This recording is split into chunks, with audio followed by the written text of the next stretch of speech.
In the fast and exciting world of chess, where time is crucial, two strong opponents competed in a thrilling blitz chess game. One was Magnus Carlsen, the previous world chess champion, known for his smart strategies and unwavering determination. The other was Anish Giri, a super grandmaster from the Netherlands known for his careful moves and excellent defense. With the clock counting down, they prepared for an exciting battle where every move could determine the outcome. Get ready for an intense clash between these two chess masters as Carlsen and Giri go head-to-head in a fast-paced blitz game that will keep you on the edge of your seat. Anish initiated the game by moving his pawn to e4, while Carlsen countered with a Sicilian defense, advancing his pawn to c5. Although the Sicilian defense is not commonly utilized by top-level grandmasters in classical games, it remains a favored choice in rapid and blitz games due to its sharp and dynamic nature. Anish proceeded with his development by deploying his knight to f3, prompting Magnus to respond with the development of his knight to the c6 square.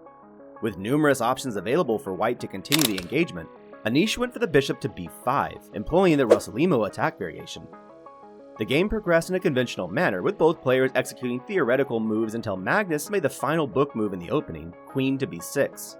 While the expected response for white was to capture the knight on c6, Anish chose a bold sacrifice by moving his bishop to e3. This position had only occurred twice before, and Anish believed it would catch the former world champion off guard. Magnus, appearing surprised, captured the knight on d4, and when Anish countered with a move pawn to a4, his intentions became clear: to attack the pinned knight in the following move and advance his pawn to c3. Carlsen thought deeply for over a minute and decided to improvise entirely, opting to sacrifice his queen. Although this sacrifice was imprecise and granted Anish a positional advantage, it served its purpose of surprising Anish and transforming the position into a highly unbalanced one. Anish captured the queen with his bishop, and Carlsen recaptured the bishop with a pawn.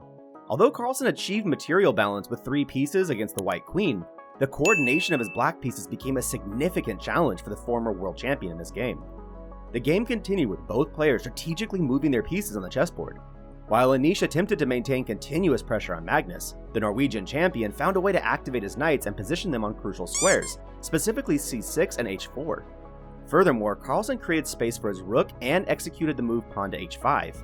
In response, Anish played his pawn to h3, providing support to the g4 pawn. Carlsen happily initiated pawn trades and opened the h-file.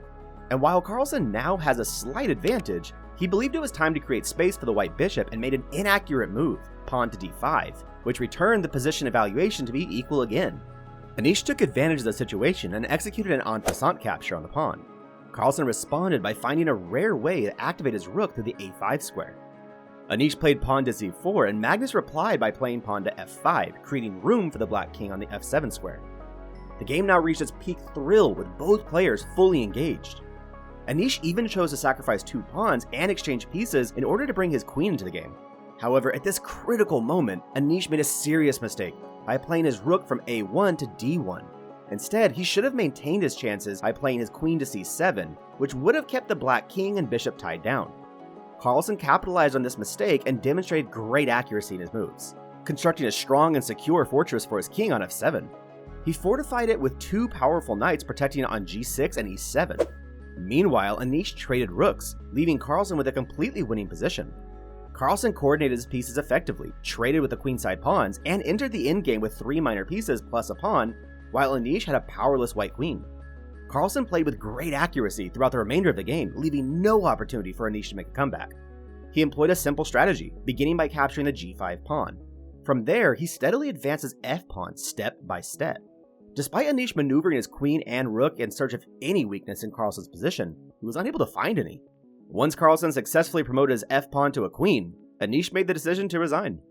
The reason being that his queen would be unable to contend with the presence of 4 black pieces and a pawn, making the situation hopeless for him.